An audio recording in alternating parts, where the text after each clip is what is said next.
The Dallas Stars did something Saturday night that they don't do too often. They won a game in overtime. And on today's episode, we'll talk about the heroics from Joe Pavelski and Miro Heiskanen, talk about the Stars' penalty kill and how it's been holding up despite the absence of a few key players. And then we'll get reset for round 2 of the Stars and Kraken in Seattle on today's episode of Locked On Stars. Your Locked On Stars, your daily podcast on the Dallas Stars. Part of the Locked On Podcast Network. Your team every day.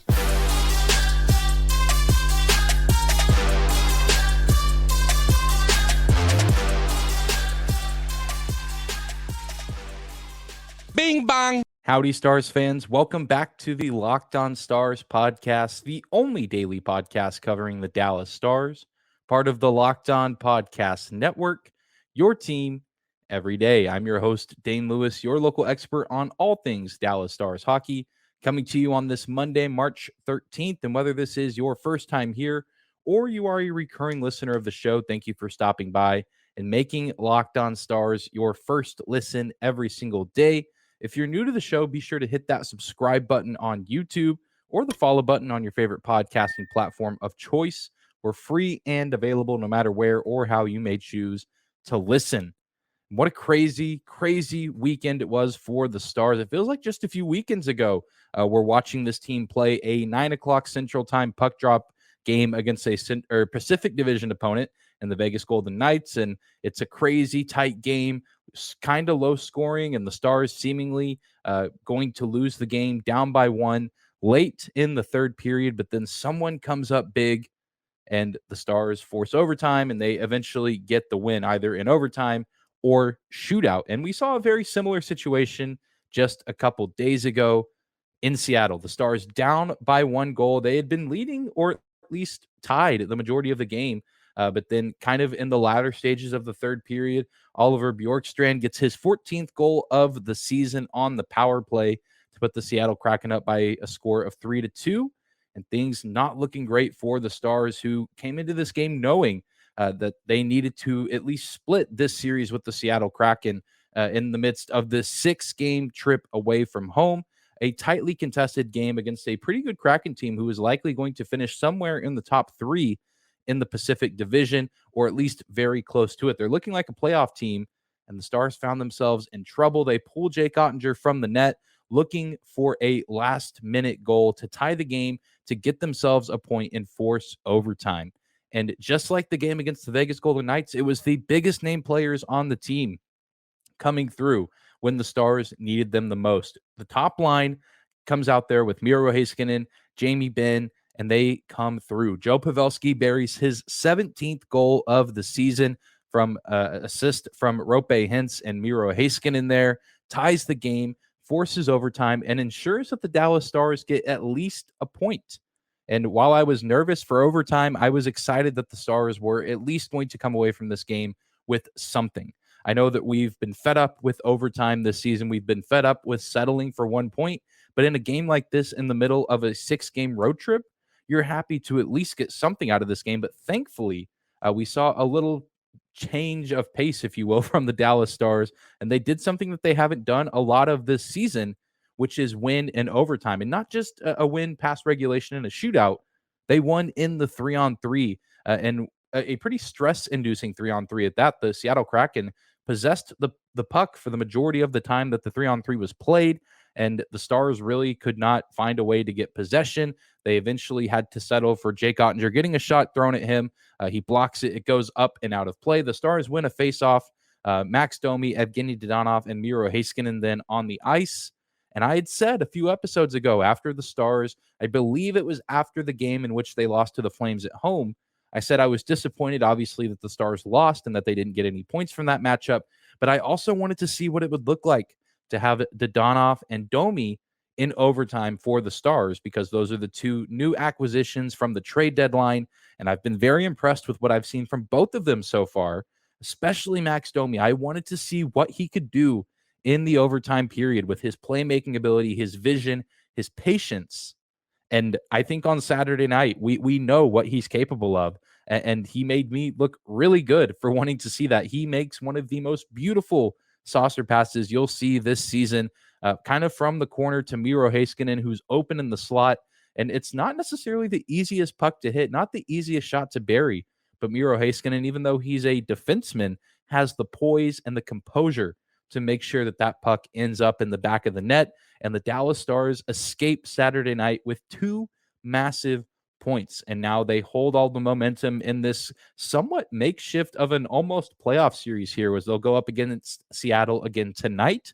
And then they'll see them at the end of this road trip back in Dallas when the team returns home at the conclusion of this trip to the Pacific Northwest. And so we're going to be seeing a lot of this Kraken team going forward. And it's huge that the Stars are now a perfect 2 for 2 to start this road trip out.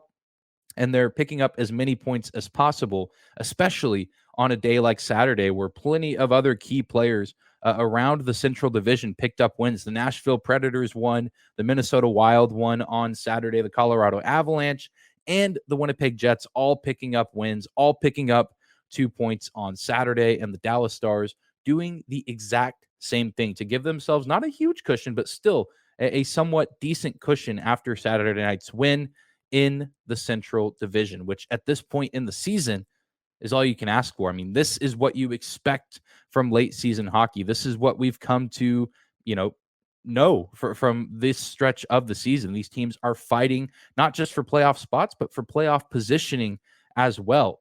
And the Dallas Stars come up in a huge, huge way. And I, of course, know by the time you guys are hearing this, Winnipeg and Minnesota will have played game 2 of some back-to-backs. I'm recording this late Saturday night. By the time, again, you're hearing this, Winnipeg and Tampa Bay will have probably already played, and Minnesota and Arizona might have already played as well. So maybe the standings are a little bit closer, or maybe they still look relatively the same. But nonetheless, the Dallas Stars took care of what they could control, which was getting 2 points in their matchup against the Kraken, and they did just that. And now they have the luxury of not having to travel immediately after this game against Seattle. They get to stay in one place for an extended period of time, which I think will be helpful for them, especially now as today they enter game 1 of a back-to-back, as they'll be in Seattle tonight, and then they'll be in Vancouver tomorrow. A difficult back-to-back, but now they've built up even more momentum after Thursday night's dominating win against the Buffalo Sabres. They now come into Seattle and they win a much tighter game, a much closer game, but a game that I think was cathartic for them and hopefully boosts them going forward. If they ever find themselves in OT again, I think the monkey is off their back a little bit now, and there's going to be more confidence going forward in the 3-on-3 period from this team to close out the regular season. And I'm sure that we're going to see much more of Max Domi and Evgeny Dodonov on the ice in OT if and when the Stars find themselves in that position. Well, we're going to take a quick break, but when we come back, we'll shift our attention from the offense and talk a little bit about the defense, and more specifically, the Dallas Stars penalty kill and how they continue to come up big despite the absence of a few key pieces. More on that right after this. Today's episode of Locked On Stars is brought to you by our friends at Athletic Greens. With one delicious scoop of Athletic Greens product AG1, you are absorbing 75 high-quality vitamins, minerals, whole food source superfoods, probiotics, and adaptogens to help start your day right. This special blend of ingredients supports your gut health, your nervous system, immune system, energy recovery, focus, and aging. There's tons of people who take some kind of multivitamin, and it's important to choose one with high-quality ingredients that your body will actually absorb. AG1 is a small micro habit with big benefits. It's one thing you can do every single day to take great care of yourself. And right now, it's time to reclaim your health and arm your immune system with convenient daily nutrition. It's just one scoop in a cup of water every day, and that's it. There's no need for a million different pills and supplements to look out for your health. And to make it easy, Athletic Greens is going to give you a free 1-year supply of immune-supporting vitamin D and 5 free travel packs with your first purchase. All you have to do is visit athleticgreens.com/NHL Network. Again, that's athleticgreens.com/NHL Network to take ownership over your health and pick up the ultimate daily nutritional insurance. I want to thank you again for making the Locked On Stars podcast your first listen of the day.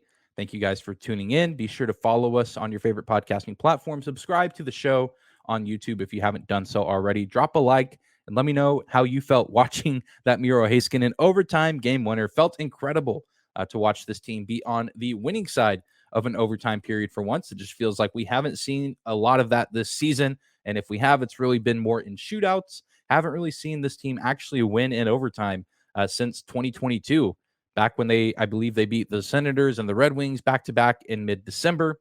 And it's really just been slim pickings for this team in overtime. And normally it ends pretty quick, but the Stars able to hold their own defensively. The Kraken, again, possessed the puck for the majority of the overtime period. Once the Stars finally were able to get possession, they were able to make something happen. And a big part of it was Jake Ottinger and the Stars' ability to keep the Kraken off the board. But it wasn't just in the overtime period. The Stars did give up a goal on the power play at one point in this matchup. But I kept thinking to myself several times throughout the game, especially in the earlier part of the game, that the Stars' penalty kill is a huge reason for this team's success, especially away from home. And especially Saturday night's game, I think there was a lot of that on full display. And one of the biggest moments of the game came with the 4-minute double minor penalty. The Stars going on the penalty kill rather, for an extended amount of time, and a pretty pivotal moment in the game where the Kraken were looking to get back into it. I believe they were still down by 1 goal, and the Stars find themselves down a man for not just 2 minutes, but for 4, because of a high sticking call that did not go in their favor. A player tied to Landry, actually trying to get a shot back on net, misses on his shot and hits Adam Larson in the face with his stick, draws blood, gets the double minor, and you think, oh no, like the Stars are in a rough spot here. The Kraken are going to get some momentum. They're maybe going to score here. But the Stars put on one of the best penalty kills we've seen from them this season. And the Dallas Stars PK remains top 3 in the NHL in percentage. And that's really where they've been the majority of this season, even with the power play fluctuating up and down throughout the entirety of the 22-23 campaign. The PK has been very consistent, very constant, dipping and going up and down every now and then, but not too big like the power play has done this season. And it's been very impressive and a very important part of this team. And what's been more impressive about it as of late is they're doing it without some of their key guys in the lineup. Guys like Luke Glendening, who that's kind of his role on this team, is to be a grit and grind type player who wins faceoffs, who lays a check every now and then. But he's also an incredibly important piece on the Stars penalty kill. And he's been on injured reserve for quite some time now. It's my understanding that he's starting to skate a little bit and starting to ease his way back into playing. So hopefully we'll see the return of Luke Glendening relatively soon.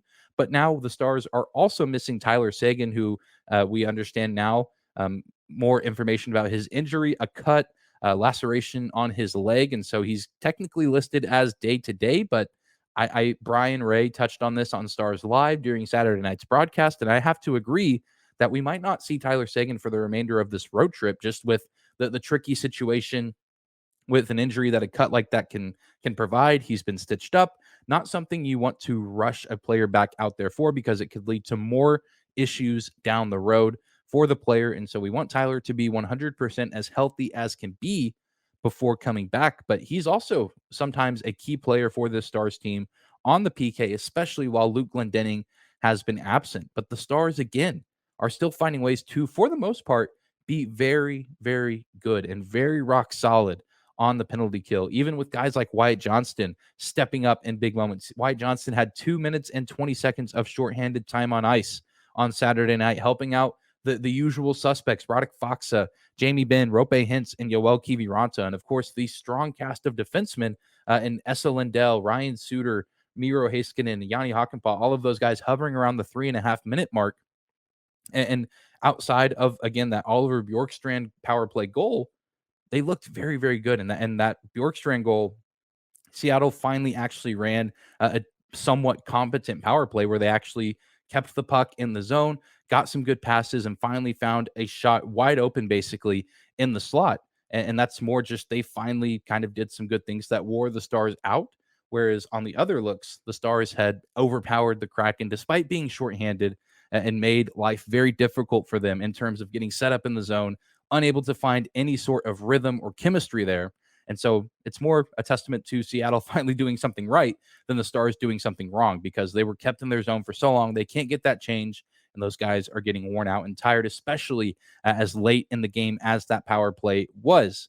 for the Seattle Kraken. And of course, the Stars would be nowhere without the help of their best penalty killer, Jake Ottinger, who saved 28 of 31 shots on Saturday night, made some very big saves for this team, both at even strength and some on the power play as well, saving 2 of 3 power play shots in this game for the team. The Stars found themselves with 8 penalty minutes and giving the Kraken 4 power play opportunities. And while they did surrender the 1 goal, I thought they looked very solid throughout the entirety of the game, and they've looked really good as of late. Even in Buffalo the other night, Buffalo has one of the best power plays in the NHL, and the Stars overall looked rock solid. And this is, again, without some of the key pieces on this team. And it makes me optimistic going forward for this squad, especially with the playoffs approaching, because special teams and goaltending are what can tilt the ice in the Stanley Cup playoffs. And the Stars obviously know that they have a good goaltender in Jake Ottinger. They know that the penalty kill is good. They really just need to fine tune the power play down the stretch this season. And if that's the case, if the Stars can check the boxes on all 3 of those categories, they're going to be a very tough out in the playoffs this season. And it makes it very, very exciting. And I'm thrilled to watch what this team can do down the stretch, because I think they boast advantages in all of these categories when they're at their best. And we're starting to slowly but surely see the power play come back to being what it's been for the Stars for the majority of this season. And that is absolutely lethal. They just didn't really get their looks on Saturday night, only getting 1 chance at the power play. But if they get 3 or 4, I think they probably bury at least 1, given the trajectory that the team had been on. Well, we're going to take one more quick break, but when we come back, we'll talk about tonight's game yet again in Seattle, and we'll talk about what the Stars need to do in order to win back-to-back games in the Emerald City. Today's episode of Locked On Stars is brought to you by our friends at Built Bar. What makes a Built Bar taste so good? Well, for starters, they're covered in 100% real chocolate, and they come in unbelievably delicious flavors like churro, peanut butter brownie, and coconut almond. And I'm not sure how Built does it, but these bars taste like a candy bar while maintaining amazing macros. And what's even better is that they are healthy for you. Only 130 calories, 4 grams of sugar, and a whopping 17 grams of protein. And now you don't need to wait around to get your own box. For years, we've been talking about ordering your Built bars at Built.com. And you can get them now at your local Walmart or Sam's Club. That's right. Head to your nearest Walmart today, walk to the pharmacy section, and grab yourself a box of Built bars. You can pick up a 4-box of cookies and cream, double chocolate, or the coconut puffs. It doesn't really matter how you choose to get your hands on some Built bars. Just make sure you find a way to get some, because they are absolutely delicious and they will change your life for the better. All right, everybody, the Dallas Stars win in overtime in Seattle on Saturday night, and they are back in Seattle tonight. And I say back as if they went somewhere. They've just been hanging out. They just took it easy on Sunday, I imagine, getting themselves ready for tonight's matchup in the same building, Climate Pledge Arena, looking to go 2 for 2 against the Kraken in this quote-unquote back-to-back series that they have going here. And obviously, great to get the win. I think best case scenario, you split this series with the Kraken on this road trip, but now the Stars have a little bit of the momentum, and you think it'd be great for them to come away from this second matchup with, again, 2 points. And how do they do that? Well, for one, and we touched on it a little bit earlier, the Stars need to find a way to get more power play opportunities. They only got 1 chance at the man advantage on Saturday night, and that man advantage opportunity was actually cut short. With about 50 minutes left on the Stars' first power play, Vince Dunn was called for high sticking against Max Domi. But then in the middle of that Stars power play, Rope Hintz gets called for holding, and the Stars really only got about 1 minute and 10 seconds on the man advantage. I don't even really think the second power play unit got to see the ice. And so the Stars need to find a way to draw more penalties and get those looks on the power play, because this is a Seattle Kraken team who boast one of the worst kills in the National Hockey League. On Saturday night, their penalty kill ranked 24th in overall percentage across the league. And of course, we know their goaltending is certainly not the best across the entirety of the league, especially in the Pacific Division. So it would be monumental if the Dallas Stars were able to get a few looks on the power play outside of just a 70-second stretch. If they're able to do that, if they're able to get 3 or 4 opportunities on the power play, I think they have a great chance to build a bigger lead and hopefully find a way to win the game. And they also need to find a way to avoid overtime in this game. Unless they find themselves down and it's another dramatic comeback, I really think the Stars need to avoid OT, because this is game 1 of a back-to-back, and they'll be playing in Vancouver tomorrow. And for some reason, the Vancouver Canucks have had the Dallas Stars number over the past few years. Last season, they swept the season series. The Canucks beat the Stars and Dallas earlier this season. And for some reason, it just always feels weird when the Stars go to Vancouver. It's a tough place to play, and the Stars just never really seem to do well in that building, in that arena, and they need to be as energized and well rested as possible. So if there's any way to do so, get the win and get the win in regulation where you don't have to exert that extra energy. You don't have to ask more out of your players, and they can rest up and get to Vancouver quicker and get prepared for that second game in the back-to-back. And of course, just give Jake Ottinger some help. I know Jake Ottinger has not necessarily had the best numbers as of late. There's been some leaky defense here and there. I think it looked a little bit better on Seattle on Saturday night, although it certainly was not perfect. Hopefully, we'll see a little more cleanliness around the crease, giving what I assume is Jake Ottinger in net. I imagine we're going to see Otter either in net tonight and Matt Murray or Scott Wedgwood tomorrow, or vice versa. Regardless of who's in net, give them the help they need, execute on the power play, get those power play opportunities. I think the Stars are going to be just fine. So far, so good on this road trip. There's still plenty of games left on this trip through the Pacific Northwest into Canada eventually. But so far, the signs are promising and the Stars are taking care of business. And this is a huge week for them going forward. And I, for one, am excited to see what they can do against some of the best teams in the NHL, and even the teams that aren't necessarily as good, the teams like Vancouver and Calgary, who is continuing to slip. These are going to be exciting contests, close games, and very loud and tough to play environments, getting this team prepared for what the playoff atmosphere will be like. But that is going to do it for today's episode of Locked On Stars. Thank you so much again for tuning in and making us your first listen of the day. Remember to hit that subscribe button if you're watching on YouTube. Hit the follow button on your favorite podcasting platform of choice. Remember, we're free and available no matter where or how you may choose to listen. You can also find and follow us on social media at Locked On Stars, Instagram and Twitter. My personal Twitter account at Dane_Lewis. We'll be back here tomorrow with a recap of this game against the Kraken. Of course, looking ahead to Tuesday night's date in Vancouver against the Canucks. But thank you guys so much again for tuning in. Take care of yourselves today, and we'll see you back here tomorrow.